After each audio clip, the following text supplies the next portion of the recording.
Good day, Blue Lions! I am Teacher Gigi, the Grade Advisor of Batangas Christian School, your storyteller for today. The story that I will be reading is all about a testament to God's deliverance.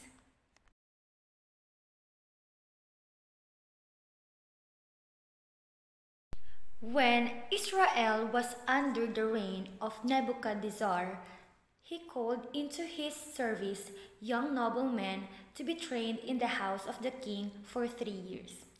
Among them were Daniel, who would ultimately be sent to the lion's den, and 3 men called Hananiah, Mishael, and Azariah. Nebuchadnezzar ordered their names to be changed to assimilate them into Babylonian culture. Daniel to Belteshazzar, Hananiah to Shadrach, Mishael to Meshach, and Azariah to Abednego. During Nebuchadnezzar's 2nd year as king, the Lord gave him terrible dreams. When none of his wise men were able to interpret his dreams, he sentenced them to death, and then asked Daniel to tell him what his dream was and interpret it.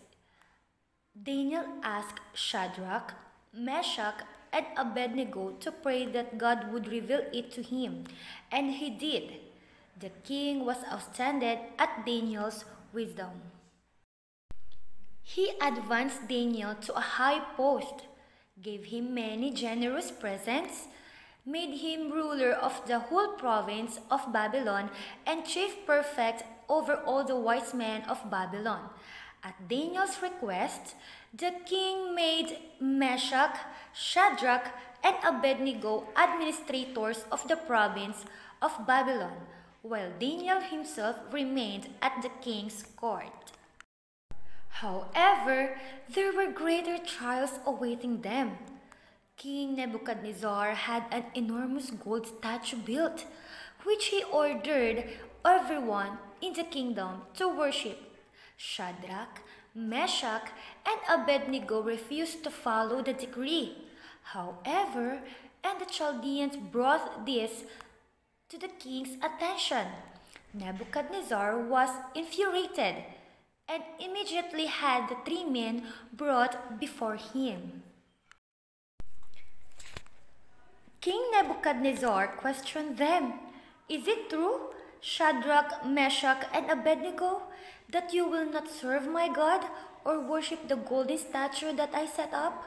Now, if you are ready to fall down and worship the statue I made, whenever you hear the sound of the horn, pipe, double flute, and all the other musical instruments, then all will be well.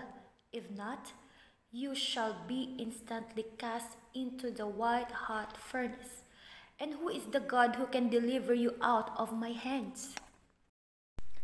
Shadrach, Meshach, and Abednego answered King Nebuchadnezzar, "There is no need for us to defend ourselves before you in this matter. If our God whom we serve can save us from the white-hot furnace and from your hands, O king, may he save us. But even if he will not, you should know, O king, that we will not serve your God or worship the golden statue which you set up."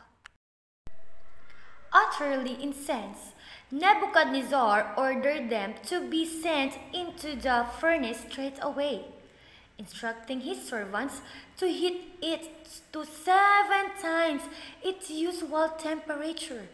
When Shadrach, Meshach, and Abednego were bound and cast into the furnace, they began lifting their voices in praise and prayer to God. The king's servants continued to stoke the flames. But Shadrach, Meshach, and Abednego remained unharmed. The flames rose 49 cubits above the furnace and spread out, burning the Chaldeans that it caught around the furnace. But the angel of the Lord went down in the furnace with Azariah and his companions, drove the fiery flames out of the furnace, and made the inside of the furnace as though a dew-laden breeze were blowing through. The fire in no way touched them or caused them pain or harm. King Nebuchadnezzar could scarcely believe his eyes. There in the flames were four men walking around unharmed, one of which looked like the Son of God. He opened the furnace and ordered them to come out, and when Shadrach, Meshach, and Abednego emerged from the furnace, it was clear that the fire had no power over the bodies of these men.